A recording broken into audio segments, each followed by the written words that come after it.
बांग्लादेश के international crime tribunal ने गुरुवार को पूर्व प्रधानमंत्री शेख हसीना और 45 दूसरे लोगों के खिलाफ गिरफ्तारी वारंट जारी किया है। इन पर हाल ही में हुए सरकार विरोधी प्रदर्शनों के दौरान मानवता के खिलाफ कथित तौर पर अपराध का आरोप है। ट्रिब्यूनल ने अफसरों को शेख हसीना समेत सभी 46 लोगों को 18 नवंबर तक गिरफ्तार करने और पेश करने का आदेश दिया। इस साल अगस्त में प्रधानमंत्री पद छोड़कर भारत भाग आई हसीना पर उनके 15 साल के शासन के दौरान बड़े पैमाने पर नजरबंदी और न्यायेतर हत्याओं समेत मानवाधिकारों के हनन के आरोप हैं। ट्रिब्यूनल का ये गिरफ्तारी वारंट तकनीकी तौर से बांग्लादेश की अंतरिम सरकार की तरफ से भारत से हसीना के प्रत्यर्पण की मांग की संभावना बढ़ा सकता है। Well, the extradition treaty between India and Bangladesh was signed first in 2013, and then it was again updated in 2016 when certain clauses were further tightened and certain provisions were further tightened.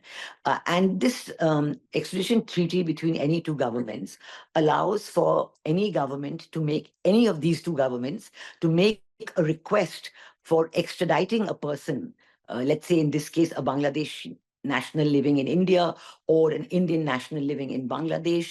The request for extradition has to be based on the provisions of the treaty.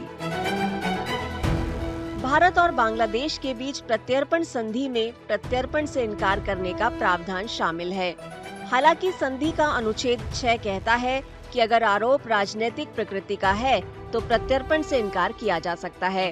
इसके अलावा अनुच्छेद 8 में बताया गया है कि अगर ये माना जाता है कि आरोप सद्भावना से नहीं लगाए गए हैं या उनमें ऐसे सैन्य आरोप शामिल हैं जिन्हें सामान्य कानून के तहत अपराध नहीं माना जाता, तो प्रत्यर्पण से इनकार किया जा सकता है।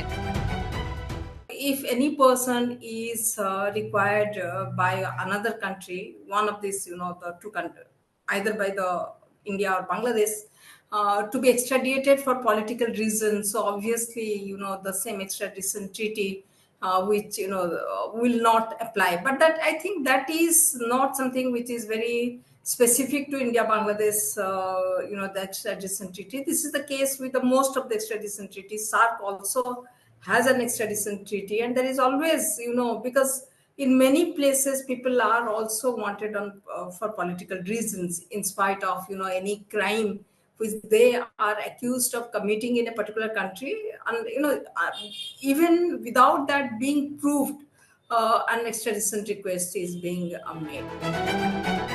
बांग्लादेश ने शेख हसीना का राजनयिक पासपोर्ट रद्द कर दिया है। इस मुद्दे पर भारत से संपर्क करने का फैसला राजनीतिक कदम हो सकता है। हालांकि बांग्लादेश पहले संकेत दे चुका है कि ये एक विकल्प उसके पास मौजूद है।